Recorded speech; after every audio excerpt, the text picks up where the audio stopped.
Okay, welcome to the UFF UCF podcast.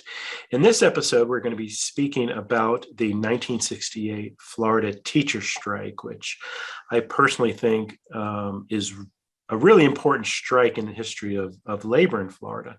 But not only is it an important strike, I think it is also the origins of our very own faculty union, the United Faculty of Florida. And who I have today is none other than, I think, the foremost expert on Florida faculty unions. And I think I'm pretty certain saying that. If not, he can correct me. But we have Dr. Jody Knoll joining us, who is a lecturer at Georgia State University. Thank you, Jody, for joining us.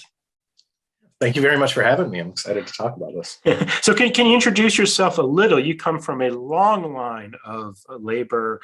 I'm just going to assume activists, maybe not, but you come from a long line of people who are interested in write about labor history, don't you? Yeah, certainly. So I'm originally from Gainesville, Florida. And I guess, kind of Florida history and education in general is in my blood. My mother was a teacher for 40 years, an elementary school teacher, and my father, and a member of the FEA and ACEA, Alachua County Education Association. And my father was a public school teacher for 25 years, as well as a history professor at the University of Florida, and was a member of the FEA and ACEA, as well as now UFF. And so, yeah, I grew up, born and raised in Florida, through a family of educators, which is, I guess, a good explanation of how I got into this topic as well. Sure. And again, I think the 1968 teacher strike is something that's not been written about a lot, which you are correcting right now as we speak. But I think it's actually is an event that should enjoy more focus, right? I mean, I'm president of our chapter, and I always, this might be just because I'm a historian and I'm familiar with labor history, but I've always felt a debt to the 1968 teacher strike. So I'm really excited to have you in and having this conversation with you. And so let's start off with the 1968 teacher strike. How did it come about? And I know, like, if I were to pull someone aside in our chapter and say, "Did you know teachers went on strike in 1968?" they wouldn't believe me. So what can you tell us about the origins of the strike? Yeah, so the origins of the strike, I would say, really began in the 1960s.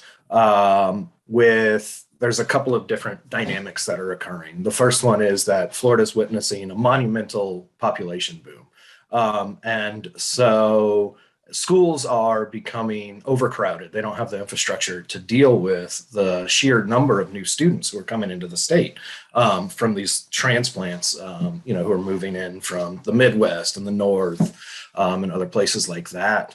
And so teachers really in the early 60s began to say, we need more funding. We need to fix the education program within the state of Florida.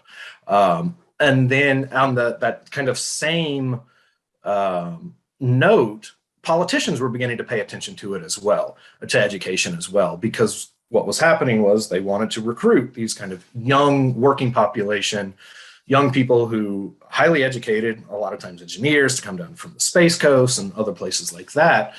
So they wanted to have a good school system to say, look, come down to Florida, you can enjoy no state tax, no state income tax, the beautiful weather, and we have this fantastic education system, which they didn't really have at that time. So by 1965, the National Education Association comes in and runs a report of the state of affairs within education in Florida, K through 12 education within Florida, and basically says this is a disaster. It's overly political. You have legislators such as the Pork Chop Gang, the group of rural legislators who really dominated Florida's politics, who have zero interest in improving education. And teachers don't really have a say in policy. They don't really have any power. And so 65, I think, is kind of the first moment where you can see that trouble is brewing.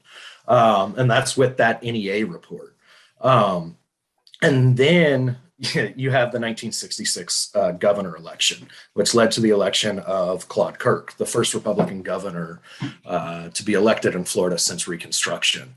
And Kirk is this interesting figure who wants to change a lot within the state of Florida. And one of the things he wants to do is he says he's going to make education #1 in the country. But his plans to do so don't really meet teachers' ideas of how they'll improve education. Kirk is running on, he'll never raise taxes. He wants to modernize the education system, meaning he's trying to implement plans of merit pay. It's a lot of similar things that we kind of hear about education reform today. He wants to implement merit pay, get rid of teacher tenure and continuing contracts. He doesn't want to raise funding. His ideas are, if we run education as a business, we'll be able to run it much more efficiently, and therefore we don't need extra funding. So he wants to bring in business people to run education. And so him and the teachers, the FEA, and teachers across Florida really come into conflict almost as soon as he's elected. And then that leads us to what is referred to as the crisis of 1967. And the crisis of 1967 is essentially the beginning of teacher militancy in the state of Florida. The NEA, they asked the National Education Association to place sanctions around the state because Kirk is refusing to do anything. What they want is increased funding. They want collective bargaining rights to be accepted within the state. And they want the continuance of tenure and the continuance of seniority-based raises, not merit pay. These are the things that they're really demanding. And the increased funding is because they say we can't adequately do our jobs. We're teaching. Most of the schools at the time didn't have air conditioning. I mean, that seems like something we take for granted for. But in 1968, teachers are saying, we're teaching in Florida. Do you know how difficult it is to get students to pay attention when they're in a non-air conditioned building? They're talking about decrepit buildings. They're talking about, students falling through the ceilings and stuff like that, and how difficult it was, how difficult these conditions were to teach in overcrowded classrooms. And so their idea is that if you increase the funding, we will actually be able to do our jobs. I'm sorry, but so students were presumably on a second floor and they were falling through. Yeah, there's a couple stories like that. Story? Yes, yeah, there's a couple stories like that. They talk about cockroaches just all over the place. There's actually a protest song from the Escambia County Teachers Union that has jokingly talks about these things, but there are kind of noted just how disgusting and decrepit these schools were at this point. And so they're wanting an increased infrastructure. Right. So for clarity, and I'm sure a lot of people listening may not realize this, but there actually was a union or a professional organization in place, right? What we're talking about is organizing for a strike, right? Mm-hmm. Yeah, so there is at this point the Florida Education Association, which is a professional organization, which is a member of the National Education Association, the NEA, which both of them at this time had no strike stances. They thought that it was not appropriate for teachers to go on to strike. Mm-hmm. And you also had the AFT, American Federation of Teachers, who at the time was trying to make a push into the state of Florida. So you have these kind of two competing professional organizations coming in 1960s and the 1960s. Mm-hmm. And correct me if I'm wrong, but what also an event that preceded this was an integration of the FEA, right? Wasn't yeah, that's what I was. Yeah, chapter and a white chapter. Yeah, so 1965, the head of the National Education Association is Broylo Alonso, who's a principal in Tampa, and he's the president of the NEA. And he says that we have to start integrating our southern chapters. And so Florida becomes the first test case.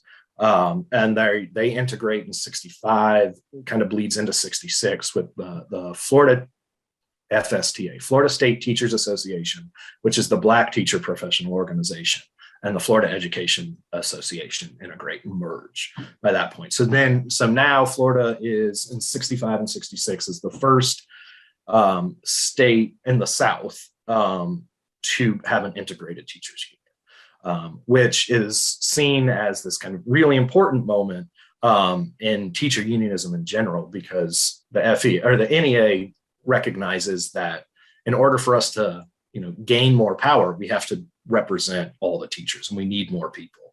And so Florida is going to become the first state to do that.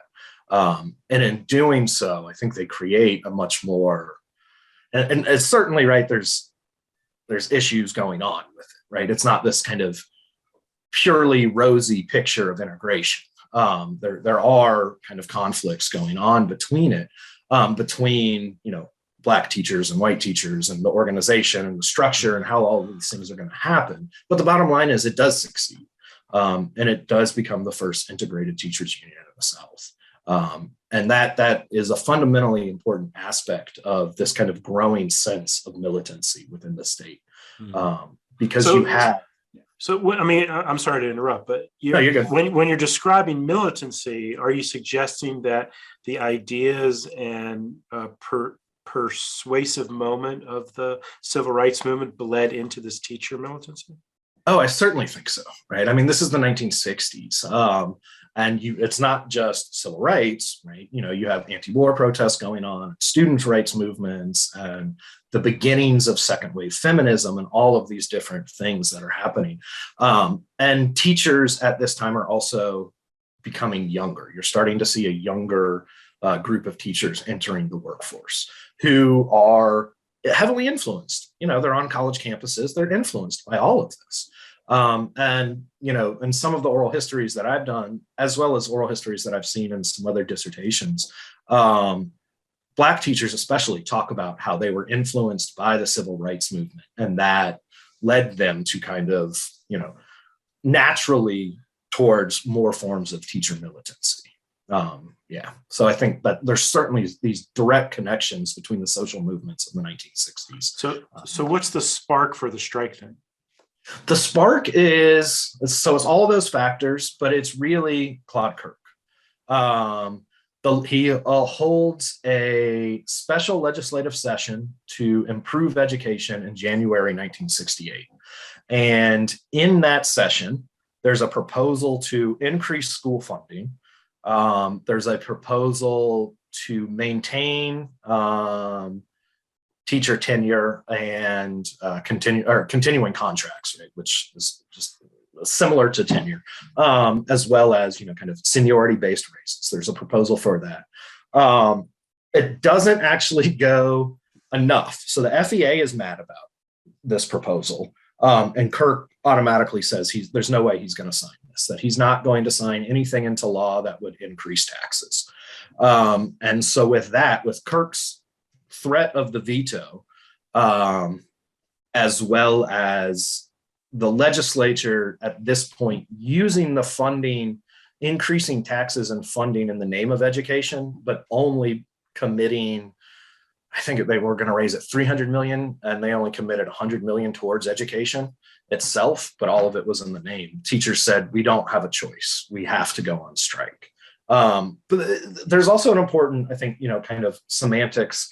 They don't actually strike, technically. What they do is they walk out. They resign en masse, because at the time, as there is now, there were laws that said teachers or public sector employees were not allowed to strike. So this legislative session was seen as maybe this will happen, because in 1967, you keep thinking there's going to be a strike, they're going to walk out, this is going to happen, and they keep holding off. Until finally after the legislative session, they say, we have no choice, that we literally did not get anything that we've been asking for and fighting for the last year. And sanctions aren't working. Threats of a strike aren't working. So we actually have to do this now. We have to send in our letters of resignation, and we have to force the state to actually, and especially Claude Kirk, to actually listen to our demands and make a difference in education. Now, one of our current chapters of UFF, East Florida State College, which at the time I believe was Brevard Community College, right? You had told me they also joined the strike. Can you talk a little bit about that as the only place of higher education in the 68 teacher strike? Yeah, they did. They were led by a professor named Robert Canny. I think was an English professor who at the time was heavily involved in the civil rights movement, was heavily involved in academic freedom movement and all of these other things. And at the time, most community college professors were members of the FEA.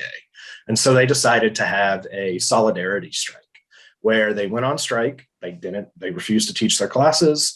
And I think it was a smaller number than most. I would say somewhere between 20 to 30 ended up going on strike and staying on strike for about 2 weeks. And then they were some of the first, I believe, who were really threatened to come back or you will not have a job anymore. And so theirs was not necessarily one of we need improvements for our school. It was more of a solidarity strike that we need to show solidarity with the teachers around the rest of the state of Florida. And then they actually ended up there were a few arrests throughout kind of all over the state. But it mostly wasn't the teachers who were going on strike. Robert Canny's wife was arrested for protesting, trying to support her husband and the other professors. And Brevard is also the other county that they had a lot of solidarity walkouts. Students would walk out of their classrooms to support the teachers. And there's instances of students being arrested for truancy at that time as well. But yeah, the BCC had the only one that I know of, the only community college that I know of in the state had a solidarity strike and left to support the other teachers because also it would have benefited them. Remember, they're also seeking collective bargaining rights. That's a big thing is they want union recognition in the state. And that was the only institution of higher learning, right? So the universities weren't involved at all at that point. Universities were not involved that I have seen. You saw a lot of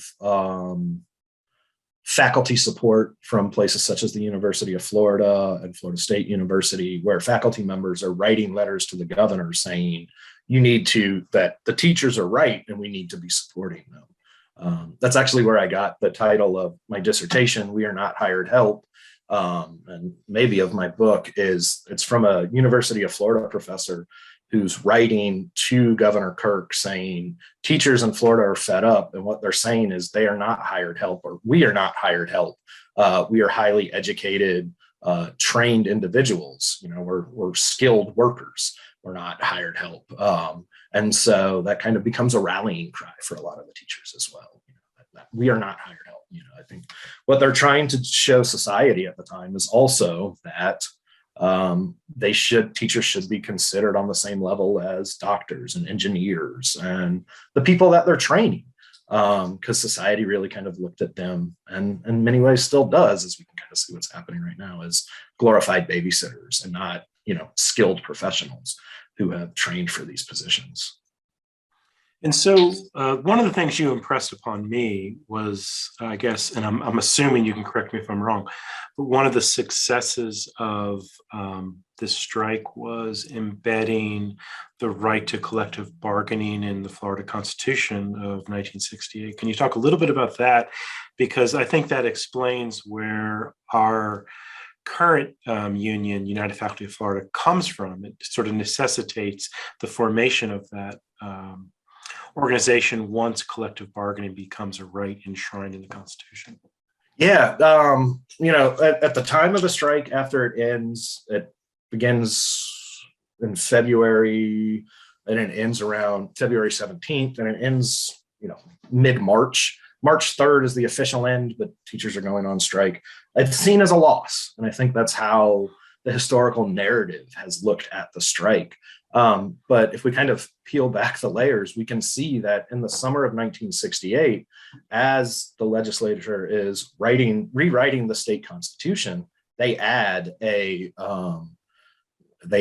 clause to protect collective bargaining rights for all public sector employees. In that same clause, right, in the Constitution, it also says that it's illegal for them to strike. But as I mentioned, in 68, it was still illegal for them to strike, and they go on strike.